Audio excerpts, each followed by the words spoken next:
स्वागत करते हैं सब भाई बहनों का हमारी आज इस अगली श्रृंखला में। और हमारे साथ फिर से पास्टर देवेंद्र हैं। और पूरी टीम की तरफ से मैं आपको और आपके परिवारजनों को इस पवित्र समय में क्रिसमस का सीजन जो है उसमें मैं आपको शुभकामनाएं देता हूं। हमारी जो प्रार्थनाएं हमेशा आपके साथ है और धन्यवाद है कि आप लोग ने भी हमको आपकी प्रार्थनाओं में रखा है, जिसकी वजह से हम सक्षम है कि हम यहाँ पर बैठ सके और आपके साथ बातें कर सके। तो उम्मीद है कि आपको पिछली जो एपिसोड पसंद आई है, जिसमें हमको काफी अच्छी ईमेल्स भी आए कि हमने देखा कि अगर परमेश्वर है तो दुख क्यों है, बीमारी क्यों है, नर्क क्यों है, ये सब काफी हमने उसमें सवालों को उठाया।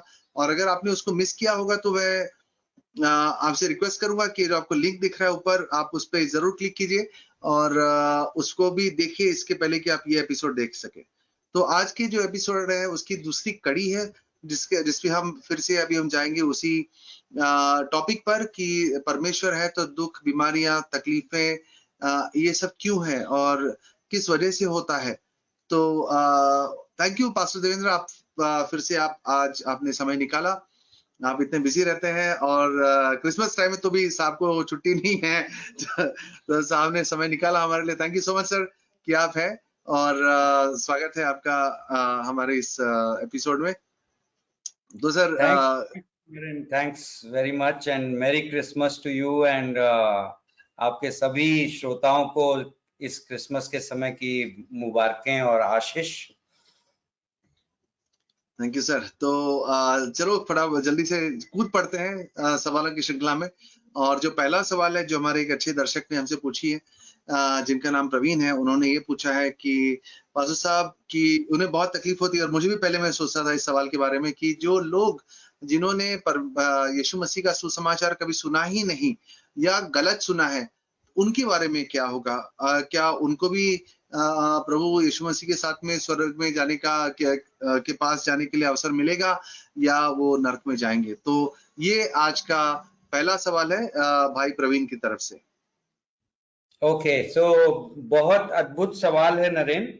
और पहले मैं ये बताना चाहता हूँ कि जो हम इन सवालों के उत्तर दे रहे हैं, कुछ चीजें तो बाइबल में सीधी तौर पे बताई गई हैं और कुछ चीजें हम सिर्फ बाइबल में बताई गई चीजों के साथ जब हम जिंदगी की सच्चाइयों की तुलना करते हैं तो कुछ हम सारांश पे पहुंचते हैं, कुछ हम कंक्लूड करते हैं। तो उदाहरण के तौर पे जब बाइबल उद्धार की बात करता है तो बड़ी सीधी तौर पे बाइबल ये बताता है कि यीशु मसीह ने सभी पापियों के लिए भुगतान कर दिया सूली पे, और सभी के पाप का जो कर्जा था यीशु मसीह ने सूली पे निपटा दिया। और अब उद्धार है, पापों की क्षमा है, वो बाइबल साफ तौर पे बताता है कि यीशु मसीह पर विश्वास करने के द्वारा वो क्षमा ग्रहण होती है। तो ये बात तो हम बिल्कुल पक्के तौर पे बोल सकते हैं बाइबल के आधार पे, क्योंकि बाइबल परमेश्वर का वचन है। तो अब सवाल ये उठता है कि जिन लोगों ने यीशु मसीह के बारे में सुना ही नहीं या उन्हें पता ही नहीं चला, किसी ने सुसमाचार नहीं सुनाया, किसी ने बाइबल के बारे में बताया नहीं, तो अब जो हम बातें काफी समय प्रचार भी हो जाता है तो उसमें सुसमाचार ठीक से निकलता नहीं, या आधी बताई जाती है या तो पूरी गलत बताई जाती है, ये सब उन्होंने साथ में करके पूछा है। करेक्ट। तो अब ये जो हम अंदाजा लगाएंगे या एक लॉजिक के हिसाब से हम इस जो निर्णय पे पहुंचेंगे, लेकिन इसके पहले ये सच्चाई व्यक्त करना जरूरी कि बाइबल साफ साफ क्या बताता है, और वो ये है कि उद्धार तो यीशु मसीह का नाम पुकारने से आता है, यीशु मसीह पर विश्वास करने के द्वारा आता है। तो अब हम उस आधारभूत सच्चाई को हम बैकग्राउंड में रख के ही हम बातें करेंगे। तो अब सवाल ये उठता है कि दो दिशाओं में इस उत्तर को ले जाया जा सकता है और हम दोनों दिशाओं की बात करेंगे। पहला हम ये अंदाजा लगा रहे हैं कि कोई तो व्यक्ति है जिसने यीशु मसीह के बारे में सुना नहीं है, क्योंकि अक्सर जो सवाल पूछ रहा होता है उसने तो सुना हुआ है, राइट?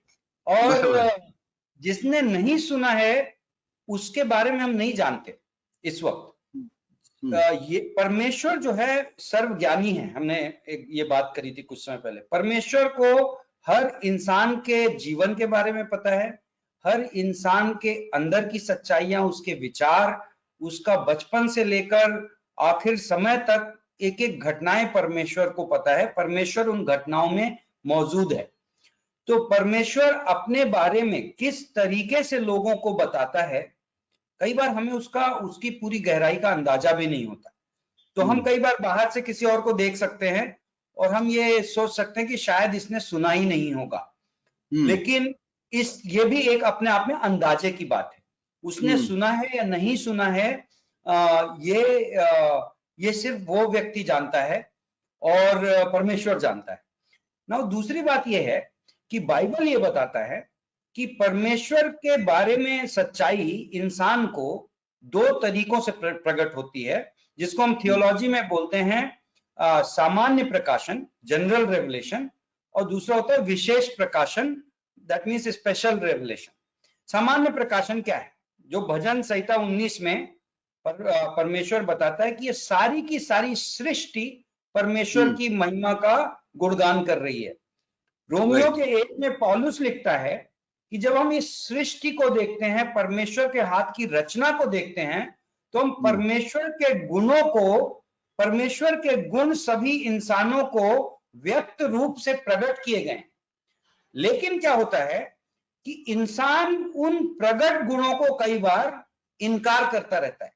वहां पे पौलुस मूर्ति पूजा की भी बात करता है, उदाहरण के तौर पे, कि परमेश्वर, सभी इंसान को पता है कि परमेश्वर निर्जीव चीज नहीं हो सकता। परमेश्वर किसी मूर्ति में या किसी जानवर में या पेड़ों में या सितारों में परमेश्वर को समाया नहीं जा सकता। लेकिन वहां पे रोमियो के 1 में पौलुस लिखता है कि ये सब बातें प्रकट होने के बावजूद उन लोगों ने सृष्टि की गई चीजों की आराधना की बजाय सृष्टिकर्ता के।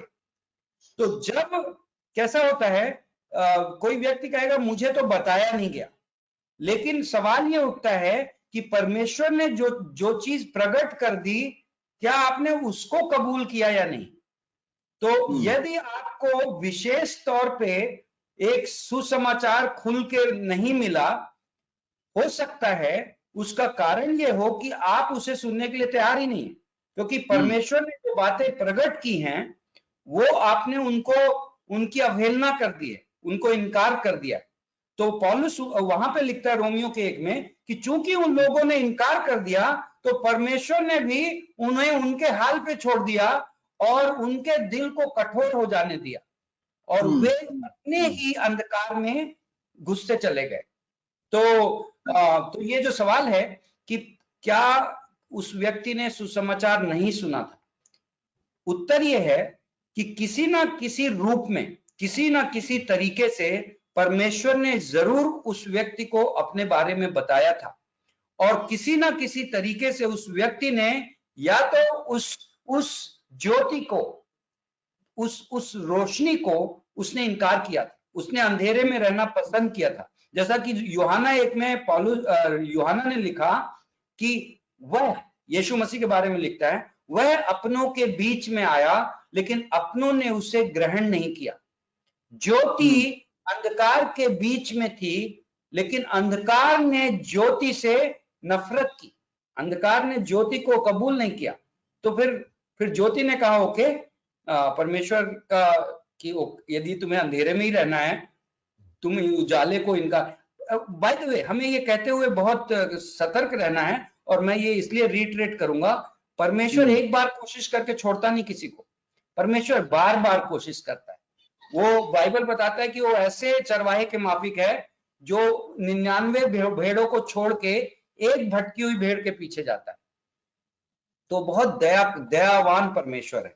तो हम ये मान सकते हैं इन सब बातों के आधार पे कि हर व्यक्ति को, एक दूसरी पंक्ति है बाइबल में जो ये कहती, परमेश्वर ये नहीं चाहता कि कोई भी नष्ट हो, परमेश्वर ये चाहता है कि सब के सब उद्धार पाए। तो यदि उद्धार कोई नहीं पाया, उसकी जिम्मेदारी परमेश्वर के ऊपर नहीं है, हर व्यक्ति स्वयं में जिम्मेदार है उद्धार ना पाने के लिए। ओके। सो पास्टर आपने काफी अच्छा समझाया, मेरा भी थोड़ा काफी मुझे भी सीखने को मिल रहा है।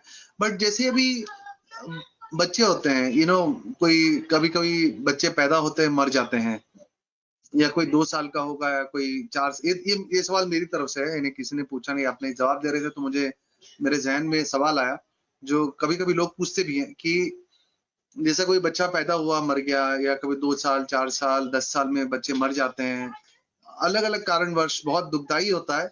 और कभी बीमारी में, कभी एक्सीडेंट में, बहुत कुछ हादसा हो जाता है कभी कभी। तो फिर उनका क्या होगा? क्योंकि या तो सी उनको तो आप सुसमाचार समझाओगे तो भी बच्चे हैं, उनको समझ नहीं आए, तो फिर उस स्थिति में क्या होगा पास्टर साहब? बिल्कुल, बहुत बहुत बेहतरीन सवाल नरेन। सीधे तौर पे बाइबल में इसका भी उत्तर कहीं पे सीधे साफ तौर पे नहीं दिया गया है, लेकिन कुछ घटनाएं हैं जिनके आधार पे मैं इस अपने उत्तर को सपोर्ट कर सकता हूं। दूसरा शमूएल की किताब में 12वें अध्याय में दाऊद के साथ एक घटना हुई थी। दाऊद का जो व्यभिचार के द्वारा जो बच्चा पैदा हुआ था, जब परमेश्वर ने नातान नबी को दाऊद के पास भेजा और परमेश्वर ने यह संदेश दाऊद के पास भेजा कि दाऊद, तूने पाप किया है, तूने गलत किया है, तूने व्यभिचार किया है और उस औरत के पति का कत्ल किया है, तो मैं भी तुझे इसकी सजा दूंगा। दाऊद ने उस वक्त पश्चाताप किया, दाऊद ने क्षमा मांगी, दाऊद ने कहा मैंने पाप किया है। तो नातान ने कहा कि परमेश्वर की योजना से तू बाहर नहीं हुआ, तो अब भी परमेश्वर का दास है, लेकिन परमेश्वर ने यह घोषणा की है कि एक सजा मिलेगी, और सजा यह है कि वो जो बच्चा तेरा पैदा हुआ है वो नहीं रहेगा, वो मर जाएगा। तो बच्चा बीमार पड़ गया और दाऊद जाके पड़ा रहा, व्रत करता रहा, उपवास करता रहा, उसने कपड़े नहीं बदले, खाना नहीं खाया। जब दाऊद को समझ में आ गया कि बच्चा मर गया, तो उसके बाद दाऊद उठा, नहाया धोया, कपड़े बदला और खाना मांगा। तो उसके सेवकों ने पूछा कि दाऊद, ये क्या बात हुई? जब वो बच्चा जीवित था तब तो तुम खा नहीं रहे थे, तुम उपवास कर रहे थे, लेकिन अब बच्चा मर गया तो तुम निश्चित सब ऐसा लग रहा है कि सब ठीक हो गया। तो दाऊद ने एक जवाब दिया वहां पे, दूसरा शमूएल के 12वें अध्याय में। दाऊद ने कहा कि अब तो वो मर गया, तो वो तो वापस आएगा नहीं, लेकिन जहां वो गया है वहां मैं जाऊंगा। तो इस बात से ये लगता है, दाऊद अपनी अपनी भजनों में बड़ी साफ तौर पे ये कहता था, दाऊद की आशा थी भजन संहिता 16 और भी कई भजनों में, कि मरने के बाद दाऊद स्वर्ग जाने का कि पूरी उसको भरोसा था कि वो स्वर्ग जा रहा है। तो इसका मतलब यह है कि दाऊद ये कह रहा है कि जो बच्चा मरा वो स्वर्ग गया, क्योंकि वो पहले गया और अब मैं बाद में जाऊंगा, वो वापस नहीं आएगा। तो इस आधार पे हम ये सारांश कर सकते हैं, ये कल्पना कर सकते हैं कि जो बच्चे हैं, जब बच्चों की मौत होती है तो वो स्वर्ग जाते हैं। अब सवाल ये उठता है कि उन्होंने तो सुसमाचार सुना नहीं और उन्होंने विश्वास भी कबूल नहीं किया, तो फिर वो स्वर्ग कैसे जा सकते हैं? इसका उत्तर ये हो सकता है, हम थियोलॉजियन इस बात पे सिर्फ अंदाजा लगाते हैं, लेकिन काफी हद तक ये बात तर्क संगत है, और वो ये है कि विश्वास करने के लिए सही और गलत में फर्क एक करने की क्षमता होनी जरूरी है, एक नैतिक निर्णय लेने की क्षमता। तो एक उम्र होती है जिस उम्र में पहुंच के इंसान उस हालत में पहुंच जाता है। वो उम्र हमें बिल्कुल क्लियर नहीं है कि वो उम्र 12 साल है या 13 साल है या 10 साल है, हर बच्चे की अलग उम्र होगी, लेकिन जब तक वो बच्चा विश्वास करने की हालात में नहीं है, तब तक वो बच्चा सुसमाचार को ग्रहण करके यीशु मसीह पे विश्वास करने की जिम्मेदारी नहीं रखता, परमेश्वर उसे जिम्मेदार नहीं ठहराता, और इसलिए जब बच्चों की मौत होती है वो सीधा स्वर्ग जाते हैं। एक उम्र के बाद जब वो बच्चा निर्णय लेने की क्षमता रखता है, जो बुद्धिमत्ता इस्तेमाल कर सकता है, तब वो बच्चा परमेश्वर की नजर में जिम्मेदार ठहरा जाता है कि वो सुसमाचार ग्रहण करे और यीशु मसीह पे विश्वास करे। इसलिए मैं ये मानता हूं कि जो नवजातु और नए पैदा हुए बच्चे और बिल्कुल कम उम्र के बच्चे जब वो मरते हैं तो वो स्वर्ग जाते हैं, क्योंकि परमेश्वर भला परमेश्वर है, परमेश्वर प्रेमी परमेश्वर है, परमेश्वर किसी को मौका दिए बिना उन्हें नरक नहीं जाने देना चाहता। ये परमेश्वर की का चरित्र है और वो उसका स्वभाव है। पास्टर साहब, ये आपने बहुत ही अच्छी बात कही, क्योंकि ये आपने जो स्टेटमेंट, जो हमारे दर्शक हैं, मैं उनको बताना चाहूंगा कि जो पास्टर साहब ने जो कहा है, जो स्टेटमेंट, कि ऐसा बाइबल में बिल्कुल क्लियर नहीं कि कौन से एज पर है, 10 या 12 या 15 या 13, ऐसा कुछ लिखा हुआ नहीं है। तो परमेश्वर जानता है कि कौन से एज में सक्षम है, उनके वचन को समझने में और स्वीकारने में सक्षमता है या नहीं। और ये हमारे खुद के परिवार की जो बाइबल स्टडी में भी ये बहुत डिस्कस हुआ था कि ऐसा क्यों नहीं कि परमेश्वर ने ऐसा एज रखा कि 15 साल के बाद में आपको अकाउंटेबल होंगे, यानी आपके ऊपर जिम्मेदारी होगी, 15 साल के नीचे नहीं होगा।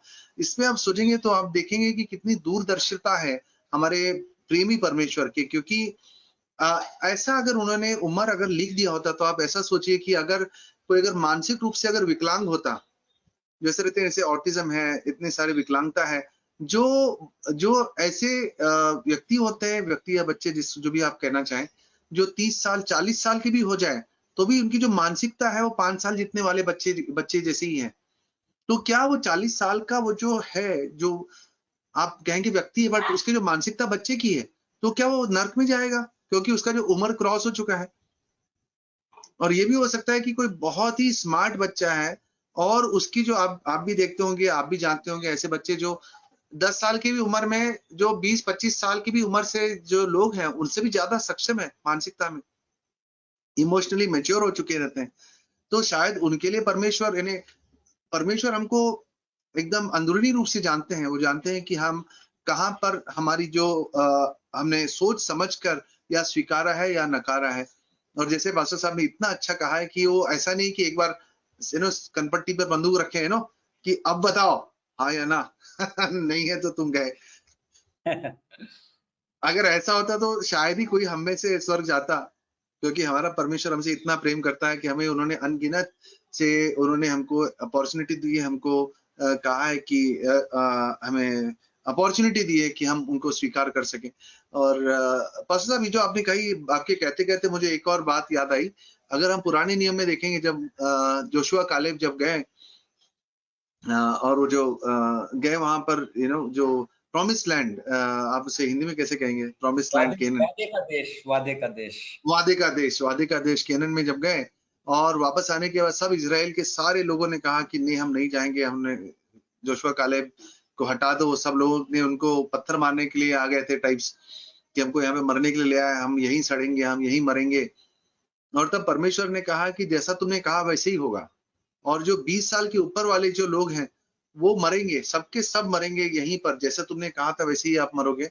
मुझे वर्ष तो याद नहीं है, मैं स्क्रीन पे डाल रहा हूँ वर्ष। और मगर 20 साल के नीचे जो है वो मरेंगे नहीं, यानी वो देखेंगे, जो वादे का देश को देखेंगे। तो यहाँ पर परमेश्वर ने ऐसे ही उन्होंने 20 साल की उम्र कह दिया। बट मैं कोई भी ऐसा बंदा मैं नहीं जानता जो चर्च पास्टर जो बोलेगा कि 20 साल तक तुम्हारे पास अपॉर्चुनिटी है, 20 साल के बाद आप या तो दोषी या तो ठहरा हो जाओगे, या तो परमेश्वर में ठहरा हो जाओगे। तो ऐसा तो नहीं है। बट उस समय तो हम देखते हैं कि किस तरह परमेश्वर ने उस समय एक उम्र तो उन्होंने बता दी उन इजरायलियों के लिए कि अगर तुमने नहीं स्वीकार किया तो तुम नर्क जाओगे, यानी तुमने नहीं स्वीकार किया, इसलिए तुम यहीं पर रेगिस्तान में मरोगे, जिस तरह से तुमने कहा है उसी तरह से तुम मरोगे। तो ये भी हमें देखने, तो ऐसा पास्टर साहब ने इतना अच्छा कहा कि हमें इसीलिए जो बाइबल को एंड टू एंड पढ़ना इतना जरूरी है। और मैंने अपने लिए तो एक टारगेट बना रखा है कि एवरी ईयर, पूरे साल में बाइबल हमें एक बार तो पूरी तरह से पढ़ना है, एंड टू एंड। और उसके लिए अगर आप हिसाब लगाएं तो पुराने नियम का 3 चैप्टर पढ़ो और नए नियम का 1 चैप्टर रोज अगर पढ़ोगे तो एक साल में पूरा बाइबल आपका क्लियर हो जाएगा। और आपको अगर आप जिस तरह से पास्टर साहब ने सिखाया उस तरह आपको सीखना है, तो आपको एंड टू एंड पढ़ना बहुत जरूरी है। ना कि जैसे चर्चों में होता है, 1-2 वर्ष लेके प्रीच होता है और उसके आगे पीछे क्या है उसका कुछ पता नहीं होता। अगर आप इस तरह से परमेश्वर को जानना चाहते हैं एकदम अंदरूनी तरीके से, तो आपका एंड टू एंड, शुरू से अंत तक बाइबल पढ़ते रहना निरंतर बहुत जरूरी है। तो पास्टर साहब, थैंक यू सो मच। आपने ये सवाल का आपने बहुत ही अच्छा जवाब दिया। और अभी मैं पढ़ूंगा एक बहुत ही कठिन सवाल है मेरे हिसाब से। ये एक बहन है, बहन लता, उन्होंने सवाल किया है कि क्यों परमेश्वर बीमारियों को कंट्रोल क्यों नहीं करता? जो छोटे-छोटे बच्चों को और अच्छे लोगों को भी बीमारी ग्रस्त करते हैं और मर जाते हैं। हम उनके लिए प्रार्थना भी करते हैं पर वो नहीं बचते। तो परमेश्वर ऐसी बुरी बीमारियों को आने क्यों देते हैं या बनाए क्यों? तो इसको हम कैसे समझ सकते हैं पास्टर साहब? बिल्कुल, ये सवाल जो बुराई वाला सवाल है और तकलीफों वाला जो सवाल है, ये उसी से जुड़ा हुआ सवाल है। और इस सवाल के उत्तर में मैं बार बार आपको जानबूझकर उस ओर ले जाता हूं कि हमें उत्पत्ति के 3 में जब इंसान ने पहली बार पाप किया, हमें ये समझना है कि इस दुनिया में जो ये तकलीफें हैं उसकी शुरुआत वहां से हुई जब इंसान पापी बन गया। पाप के बहुत सारे परिणाम थे। जब परमेश्वर ने उत्पत्ति 2 में आदम और हवा को ये कहा था कि तुम इस भलाई और बुराई के वृक्ष के फल का फल मत खाना, अन्यथा तुम अवश्य मर जाओगे। तो इब्रानी भाषा में, जिसमें कि पुराना नियम लिखा गया था, जब हम इसको पढ़ते हैं तो वो एक्चुअली अवश्य मर जाओ की बजाय उसका कंस्ट्रक्ट ऐसा है कि डाइंग यू शैल डाई, मतलब मरते मरते तुम मरोगे। ये थी। तो पाप का परिणाम सिर्फ मौत पे जाके नहीं कि ठीक है इंसान पापी बन गया लास्ट में जाके मर जाएगा, सिर्फ इतना परिणाम नहीं था। इंसान मरते मरते मरेगा। और ये सो विच मीन्स इंसान के अंदर बीमारी आ गई, पाप आ गया, एक अलग तरीके का स्वभाव आ गया, इंसान झगड़ा करने लगा, इंसान स्वार्थी हो गया, इंसान अपनी जरूरतों को पूरी करने के लिए दूसरों को तकलीफ देने लगा। ये सारी चीजें जो आज हम समाज में तकलीफें देखते हैं, ये सब उसका परिणाम है। उदाहरण के तौर पे ले लीजिए कोविड-19 किसी ना किसी तरीके से इंसान के पापी स्वभाव की उपज है। आज पूरा संसार इससे सफर कर रहा है। हम महीनों से अपने घरों में बंद हैं, लेकिन किसी ने किसी स्वार्थ की वजह से उसकी रचना की और ये बीमारी फैल गई। तो जो हम देखते हैं कि परमेश्वर को हम उसके लिए जिम्मेदार नहीं ठहरा सकते, इंसान का पाप उसके लिए जिम्मेदार है। अब सवाल ये उठता है, उस सवाल के पीछे सवाल ये है कि परमेश्वर रोक क्यों नहीं देता, परमेश्वर हल क्यों नहीं निकाल देता, राइट? तो बराबर, एकदम सही पास्टर साहब, ये सवाल यही है कि परमेश्वर हाँ, जानते हैं कि ये बीमारी कोई लोगों ने बनाई है या आपसे आई है, जैसा कैंसर हो गया, टीबी हो गई, निमोनिया हो गया, इससे लोग काफी मर जाते हैं। एक्चुअली कोविड से ज्यादा कैंसर और टीबी में मरते हैं हर साल, काफी गुना ज्यादा लोग मरते हैं। और तो फिर ऐसी बीमारियों को परमेश्वर रोकते क्यों नहीं है? बिल्कुल। तो इसका उत्तर उसी पे है कि परमेश्वर पाप के साथ एक लड़ाई लड़ रहा है। परमेश्वर पाप को नष्ट करके हरा के ही अंततः मानेगा।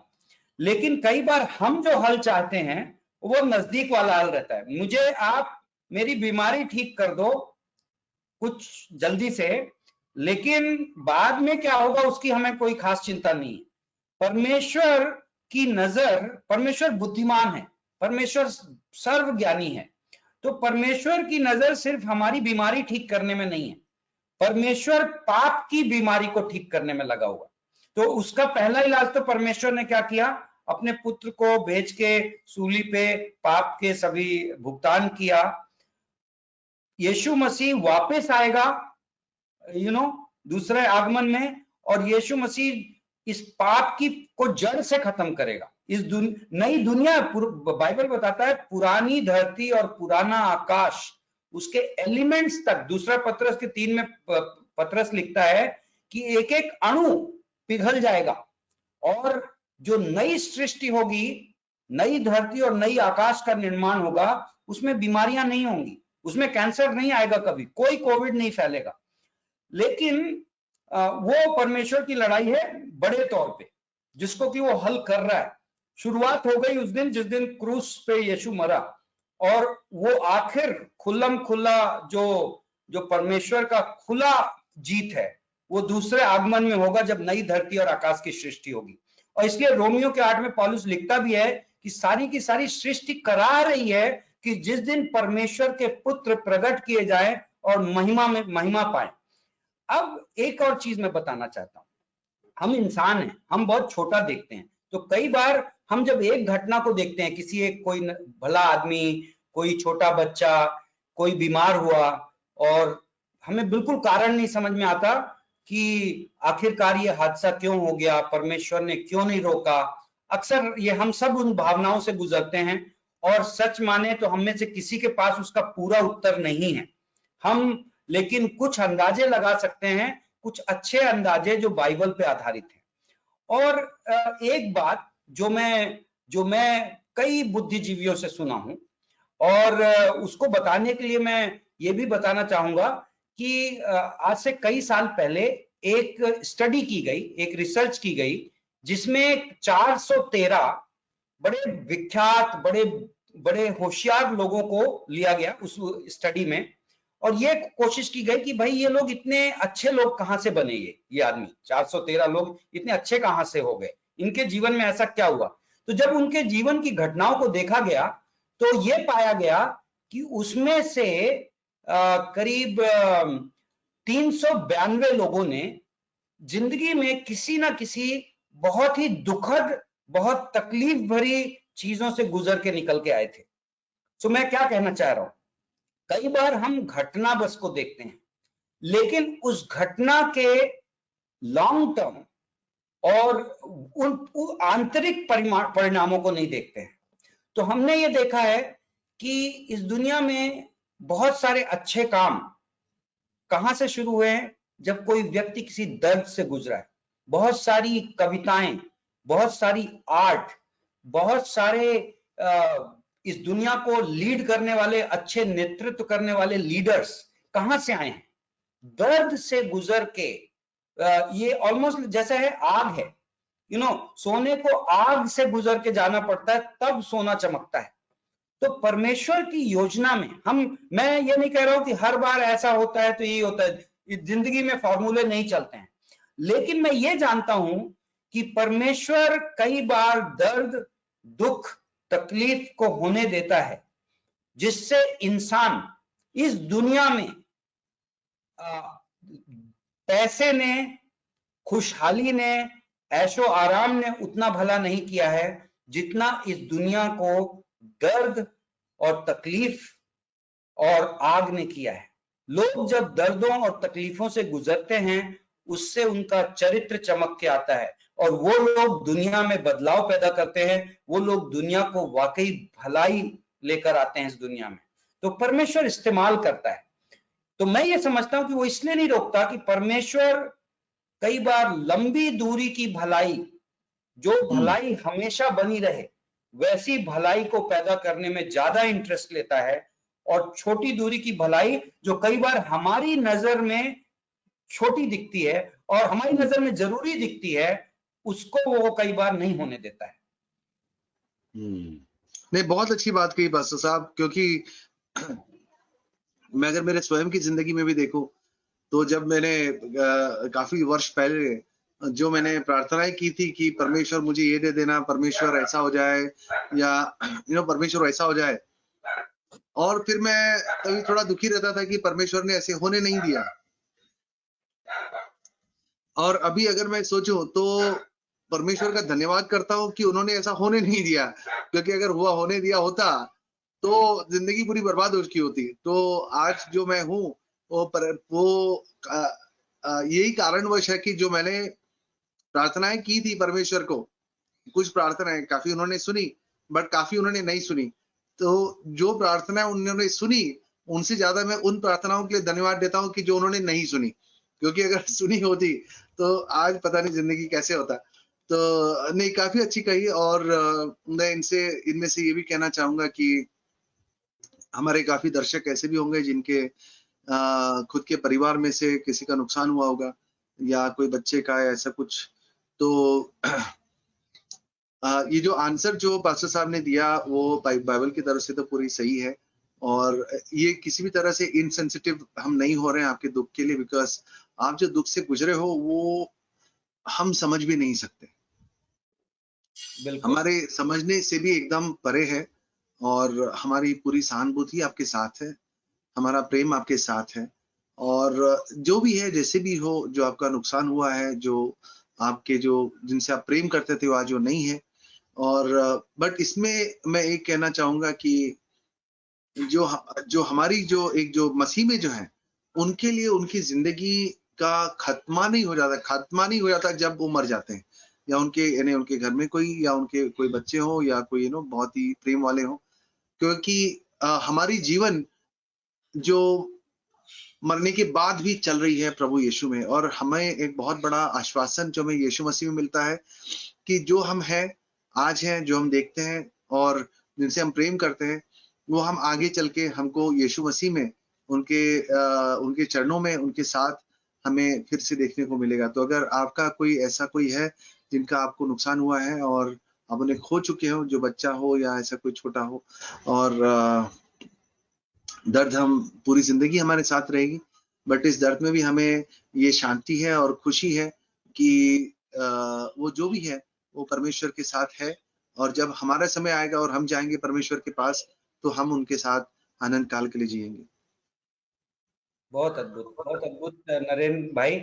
एक बात मैं इसमें जोड़ना चाहता हूँ कि यू नो जो कि बाइबल ये कहता है और यीशु मसीह ने भी कहा कि स्वर्ग में हमारे लिए परमेश्वर जगह तैयार कर रहा है, हमारे लिए एक महिमा तैयार की जा रही है। और ऐसा पढ़ने से और समझने से ऐसा लगता है कि यहाँ पे कुछ कीमत जो हम देते हैं परमेश्वर की योजना में, कुछ दुख सहते हैं, परमेश्वर उस सब की भरपाई करेगा। और इस जीवन को इवन दो हम जीते, और हम ये जीवन हमारे सबके लिए बहुत बहुत कीमती चीज है, हम अपने इस जीवन को बड़े उससे संभालना चाहते हैं जोर के साथ, लेकिन सच्चाई ये है कि ये जीवन अपना क्षण भर का है, कुछ समय का है। बाइबल इसकी तुलना करता है एक भाप से, और जो अनंत जीवन है जिसमें हम हमेशा जिएंगे, वो लाखों करोड़ों अरबों अनंत है, वो हम हमेशा वहां जिएंगे।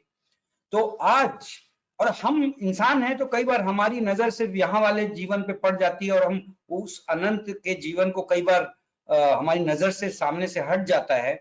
लेकिन हमें एक दूसरे को ये प्रोत्साहन देना पड़ता है और देते रहते हैं कि भाई यहाँ का जो नुकसान है परमेश्वर वहां पे भरपाई कर देगा, और वहां की महिमा, जैसा पौलुस ने लिखा दूसरा कुरिन्थियों के 4 में कि क्षण भर का सताव, ये क्षण भर का दर्द तुम्हारे लिए अनंत में बहुत भारी महिमा पैदा कर रहा है। तो आज जो हम खोते हैं, यीशु मसीह कहता है कि जो तुम मेरे लिए और मेरे राज्य के लिए खो दोगे, वो मैं कई गुना बाद में जोड़ के दूंगा। कई बार इस जीवन में, लेकिन अनंत में उसका वादा है कि कई चीजें इस जीवन में शायद ना जुड़ पाए, लेकिन अनंत में वो भरपाई कर देगा। तो यदि आपके जीवन में कुछ नुकसान हुए हैं, और जैसा नरेंद्र भाई कह रहे थे कि जो जिसको आपने खोया है, आप एक दिन मुलाकात करोगे, आप एक दिन गले मिलोगे, और वो क्षण बहुत अद्भुत होगा। और उतना ही नहीं, परमेश्वर उन सब चीजों की भरपाई कर देगा जो आज आपके जीवन में जिससे आप गुजर रहे हो। यस बस आपने काफी अच्छी बात कही, और मेरा पूरा उम्मीद है कि जो हमारे दर्शक है वो समझ रहे हैं और समझने की कोशिश कर रहे हैं और अपने अंतःकरण में उसे उतार रहे हैं। और जैसे हम क्लोज करते हैं इस पे, मैं एक बात और कहना चाहूंगा जो मैं हमेशा कहूंगा, हर मेरे घर वालों से भी कहता हूँ, और आप भी सुनिए, सोचिए इस बारे में कि आप आप जिसको भी जानते हो आज की तारीख में, जिनसे भी आप प्रेम करते हो, जो आपसे प्रेम करता है, बड़ा छोटा, लंगड़ा लूला, बूढ़ा जवान बच्चा, जो भी है, आज से 100 साल बाद सब कुछ खत्म हो चुका होगा, कोई भी ऐसा बंदा नहीं जीवित होगा उस समय जो आपको जानता है। आपके शायद पोते या परपोते उस समय होंगे जिन्होंने शायद आपका नाम भी नहीं सुना होगा। जितना आपने कमाया, जितना आपने गवाया, जो आपने सुख सहे, दुख सहे, उसका कोई भी हिसाब कहीं पर भी नहीं होगा। शायद आपका नाम भी कहीं पे लिखा नहीं है, हमारा भी नहीं होगा मुझे पता है वो। पर हमें इसमें हम शांति लेते हैं कि हमारा जो नाम है वो परमेश्वर की किताब में अनंत काल के लिए लिखा हुआ है। और जो हम यहाँ पर करेंगे, जो क्षण भर की जिंदगी है, जिसके लिए हम इतना चोरी चपाटा करते हैं, इतना झूठ बोलते हैं, परमेश्वर को जैसा हम करते हैं कि परमेश्वर शायद है ही नहीं, वैसी हरकतें करते हैं हम। इसका क्या अंत होगा? जैसा क्षण भर की जिंदगी है जिसके पीछे हम दौड़ते हैं इतना, उसका क्या अंत है? तो अभी भी जैसा हमने जो पहले सवाल में देखा, हम उन लोगों में हैं जिनके पास एक बहुत बड़ा प्रिविलेज है, जिनमें हमें एक बहुत बड़ा आशीष मिला है परमेश्वर का वचन सुनने के लिए और उसे स्वीकारने के लिए। और परमेश्वर का हाथ अभी तक आपकी तरफ बढ़ाया हुआ है कि आप उसके वचन को स्वीकार करें, उसके फ्री गिफ्ट को स्वीकार करें, उसके पुत्र को स्वीकार करें और उनके साथ अनंत काल के लिए जिए। तो यहाँ पर हमारा 30 मिनट खत्म होता है और हमारा एपिसोड मुझे यही खत्म करना है। और भी काफी सवाल आए हैं पर मैं उसे आज ले नहीं सकता, तो अगले एपिसोड में हम जरूर लेंगे। और जिन्होंने मिस किया, ये हमारा 5वां एपिसोड है।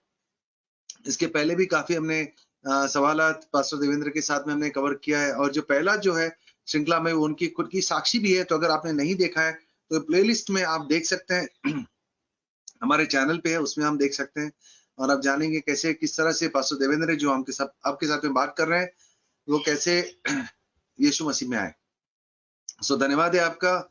आपका दिन शुभ रहे और जो नया वर्ष आ रहा है दोस्त 2021, उसमें और आप भरपूरता पाए। बट अंत में जाते जाते एक फिर से आपको याद दिलाना चाहूंगा कि आपके जो भी सवाल आते हैं आप ईमेल एड्रेस देख सकते हैं आपके स्क्रीन पे, ready2sakshi@gmail.com, READY2 as in number 1 2 ready2sakshi@gmail.com। उस पर आपके सवाल जरूर डालिए और नीचे कमेंट्स में भी आप डाल सकते हैं। आप जरूर इसको वीडियो को शेयर सब्सक्राइब कीजिए और जो भी आपके कमेंट्स हैं हम सब उसको पढ़ते हैं और उसका जवाब भी हम जरूर देंगे आते एपिसोड्स में। Thank you again. Pastor Devendra का मैं धन्यवाद करना चाहूंगा। थैंक यू पास्टर देवेंद्र, आप हमारे साथ हैं, आपने इतना समय निकाला।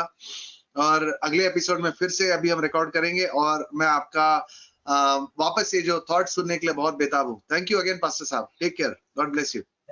Thank you Naren, thank you very much, God bless. Bye. Bye.